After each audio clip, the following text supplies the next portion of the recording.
पाकिस्तानी हमारे होंगे, ये गलत फहमी है। कितना महंगा परफ्यूम सुअर को मार दोगे वो महकबे करेगा। हद तो तब हो गया, महिलाओं को अलग किया, सैनिकों को खुला छूट दिया गया रेप करने के लिए। इसमें गड़बड़ी क्या किया पाकिस्तान में ना, एयरफोर्स को आदेश दिया गया तो इसके घर पे मिसाइल मार दीजिए। उसके बाद इन लोग का कहना था कि बांग्लादेश बहुत ही उपजाऊ जमीन वाला जगह है, बहुत ही ज्यादा उपजाऊ है। पहले इसका नाम पूर्वी पाकिस्तान था। क्या नाम था? विभाजन के बाद पाकिस्तान जिन्ना ने कहा था कि जो मुस्लिम बहुल एरिया है वो मेरा हो जाएगा। तो ये एरिया मुस्लिम बहुल था, ये किसका हो गया? पाकिस्तान का। पश्चिमी पाकिस्तान, ये हो गया पूर्वी पाकिस्तान। पूर्वी पाकिस्तान ये लक्षद्वीप में कंप्लीट मुस्लिम थे सब 99%। तो इसको भुला गया, वो जिन्ना बुढ़ा गया था, सूझता नहीं था उसको कुछ। सरदार पटेल यहाँ भेज के क्या कर दिए? कब्जा कर दिए। यहाँ पे क्या कर दिए? कब्जा कर दिए। अब ये पूर्वी पाकिस्तान था। चुनाव जब होता है तो यहाँ के भी लोग वोट देंगे, वहां के भी देंगे। ये चोट्टा इन सब को कहता था सर तो बंगाली है तुम। तो भाई वो बंगाली है तो बंगाली है। कहता तुम लोग कैसा है दिखता है? बंगाली कैसा अच्छा दिखता है भाई? अच्छा कहे जैसे भी दिखे तुमको क्या मतलब है? हाँ, अगर वो खराब ही दिखता है तो एक और तो कहते हो कि सब चीज खुदा ने बनाया है, तो फिर खराब काहे बना दिए? ये पाकिस्तान वालों का ना है, क्या मतलब बेवकूफी वाला। इससे बांग्लादेश के लोगों को बड़ी खराब लगता था। जैसे हम ही लोग को समझो ना, कई आदमी कहता है ना बिहारी बिहारी ऐसे खराब होते हैं, बिहारी ऐसे होते हैं। हम लोग को कोई बोलता है खराब कैसे लगता है, वैसे इन लोग को वो बोलता था बंगाली बंगाली इधर वाला। हद तो तब हो गया जब चुनाव में उठे थे शेख मुजीबुर रहमान। शेख मुजीबुर रहमान बहुत अच्छे लीडर थे, उनको यहाँ के लोगों ने भी वोट दिया, यहाँ के लोगों ने भी वोट दिया। अब वो बन गए प्रधानमंत्री, वो बन गए। अब गए जब वो शपथ लेने के लिए तो उनको जेल में डाल दिया।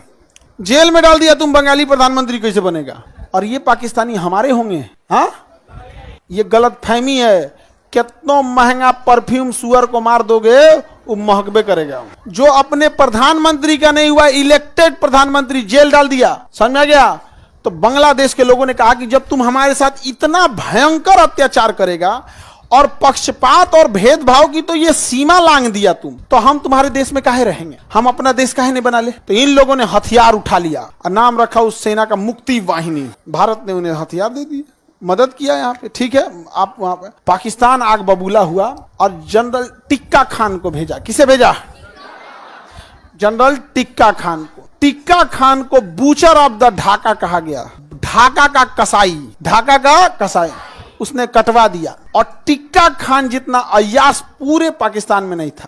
यहाँ जब देश लड़ाई लड़ रहा था तो उसने जेल में पुरुषों को अलग किया, महिलाओं को अलग किया, और उसके बाद एजेड महिलाओं को अलग किया। उसके बाद इन लोग का कहना था कि पाकिस्तान वालों का कि ये लोग अलग देश की मांग कर रहे हैं, पाकिस्तान से प्रेम नहीं करते हैं। तो इसने अपने सैनिकों को कहा कि अगर ये तुम्हारे बच्चे होंगे तो ये अपने देश से प्रेम करेंगे। सैनिकों को खुला छूट दिया गया रेप करने के लिए, अपने देश के सैनिक ने यहाँ पर। तब जाके मुक्ति वाहिनी ने कहा ना कि कुछ भी हो जाए। मुक्ति वाहिनी ने क्या कहा?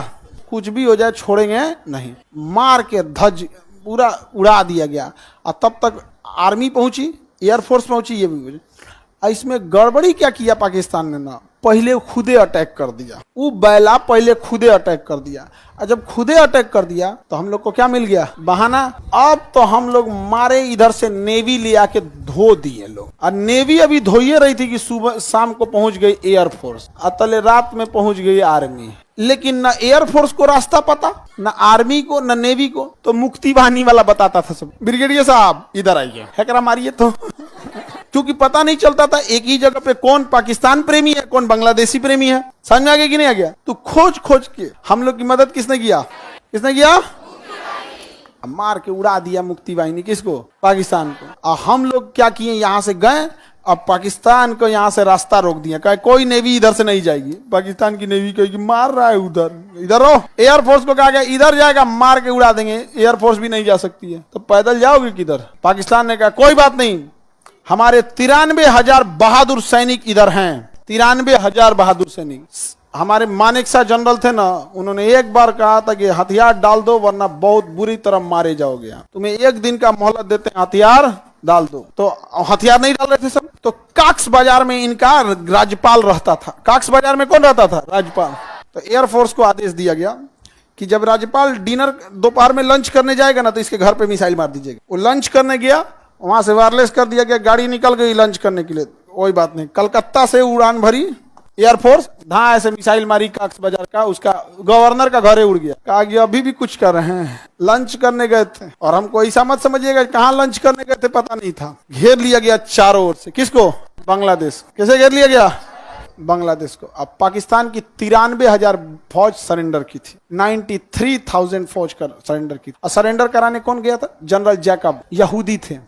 निर्मलजीत सिंह अरोड़ा, जगजीत सिंह अरोड़ा नेवी संभाल रहे थे, ईसाई थे, समझ आया? सेनापति मानेकशॉ पारसी धर्म के थे। ये इस देश की खूबसूरती है। सोचो, ये एक देश की खूबसूरती है। देश जमीन का टुकड़ा नहीं होता है, समझा कि नहीं? देखो यहाँ पे एयरफोर्स संभाल रहे थे इधर वेस्टर्न कमान में इदरीस, मोहम्मद इदरीस, इदरीस की इलियास नाम था, मेरे दिमाग से इदरीस संभाल रहे थे कैप्टन वहां पे। तो इधर संभाल एयरफोर्स कौन संभाल रहे थे? इदरीस। यहाँ इधर लड़ाई लड़ रहे थे कैप्टन मेजर जनरल मेजर इधर कुलदीप सिंह चांदपुरी। इधर कौन संभाल रहे थे? कुलदीप सिंह चांदपुरी। और यहां से नेवी को लेकर गए थे निर्मलजीत सिंह अरोड़ा, सब अपने अलग अलग धर्म का। सोचो, इधर मोहम्मद इदरीस किस धर्म से? इस्लाम। सेना को संभाल रहा था पूरा ओवरऑल मानेकशॉ, पारसी। कौन संभाल रहे थे? नेगोशिएशन करने जो गए थे जनरल जैकब, यहूदी। कौन थे? यहूदी। पूरी सेना लड़ रही थी। साथ किसका दे रहे थे? बांग्लादेशी मुसलमानों का। देश हमारा सेकुलर। ये देश की खूबसूरती होती है। ये आजकल के नेता छोटा सब जानेगा सब कौन सी विधायक का चुनाव नहीं जीत पाता है, सब बिना दंगा फसाद कर ले, तो क्या देश आगे ले जाएगा? सब एक होता है यूएनओ का चुनाव जीतना है तो मेहनत करना पड़ता है, नहीं समझे? लेकिन आजकल देश को कहां लेके चल गया, किस डायरेक्शन में जा रहा है, देख रहे हैं। देश की ये खूबसूरती है। खैर, हम लोग ऊपर ऊपर देखने से अलग चीज होता है, बट एक समाज में जो देखेंगे, एक मोहल्ले लेवल पे, एक गांव लेवल पे आज भी सौहार्द बराबर है। सौहार्द खराब करने के लिए सबसे पहले जरूरी होता है गरीब बनाओ उसको। अगर वो गरीब नहीं बनेगा ना तो लड़ेगा ही नहीं। तो सबसे पहले उसको क्या करो? गरीब बनाओ। इसीलिए जब गरीब बना दीजिएगा तब उसको 500 रुपया दीजिएगा तो केकरो झंडा लेके घूमेगा, केकरो कुछ बोल देगा, ना बढ़िया स्कूल में जा पाएगा, ना बढ़िया कॉलेज में, ना बढ़िया सोसाइटी में जा पाएगा, ठेला पे बैठल रहेगा अपना। लेकिन जैसे वो अमीर बन जाएगा, पढ़ लिख लेगा, अमीर बन जाएगा, उसकी सोसाइटी चेंज हो जाएगी। समझ में आ गया कि नहीं? फिर उसके पास कुछ आएगा जिसका डर होगा ये खो ना जाए। भीख मंगा को कौन सी का डर? यहाँ से भगाओगे प्लेटफॉर्म नंबर 1 से भगाओगे प्लेटफॉर्म नंबर 5 पे जाके सूझ जाएगा। एक साइकिल वाला जब साइकिल से चलता है तो उसको कोई टेंशन नहीं होता। कोई खरोच मार दिया, कोई कुछ, साइकिल में ये कौन सी बिगड़ने वाला, देर से देर को पंचर हो जाएगा ना, टेट टाड़ हो जाएगा, हैंडल तो अपने सीधा कर देंगे, पैर फंसाएंगे ऐसे, सीधा हो गया। जो मर्सिडीज लेके निकल रहा है 2 करोड़ की, उसको पता है कि ये तनिको गाड़ी गड़बड़ हो गया तो 50-60 हजार से नीचे का खर्चा नहीं आएगा इसमें, समझे? तो होता क्या है कि आपके पास पैसा रहे तो आप तो या 4 व्हीलर लेके जाओ। नया कोनो मोटरसाइकिल लेगा तो देखना ना, बड़ी संभाल के रखेगा, दिन में 3 बार पोछेगा उसको। तो सबसे पहले अगर लड़ाना है तो आपको दलिदर बना देगा, हमेशा याद रखना। कोई भी सब में मारकाट में सबसे आगे कौन रहते हैं? लोग, गरीबे लोग। FIR किस पे होता है? गरीब लोग पे, पिसा जाते हैं यहीं पे। तो जलावन का काम आता है, कैसे चूल्हा में जला दिया जाता है, समझा गया? तारीफ किसकी होती है? खाना अच्छा बना था, चूल्हा बढ़िया है, जर के खत्म हो गया, लकड़ी कोई पूछने वाला नहीं है, नहीं समझे? तो बांग्लादेश समझ में आ गया।